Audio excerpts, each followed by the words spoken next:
ইসরায়েলিদের বর্বরতায় নাকাল নিরীহ গাজাবাসী, দিশেহারা হয়ে এদিক সেদিক ছুটছেন অনেকেই। কেউ পরিবার নিয়ে ছুটছে, আবার প্রাণে বাঁচতে নিজেই ছুটছেন একাই। বুধবার খান ইউনিসে একের পর এক বিমান হামলা চালায় বর্বর ইসরায়েলি বাহিনী।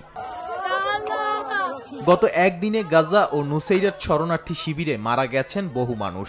এরই মধ্যে 2.5 লাখ ফিলিস্তিনিকে গাজার নিরাপদ স্থান খ্যাত খান ইউনিস ছাড়ার নির্দেশ দিয়েছে ইসরায়েল। ইসরায়েলি বাহিনীর পশ্চিম তীরে অভিযানের মধ্যে 20 জনেরও বেশি ফিলিস্তিনিকে গ্রেপ্তার করেছে।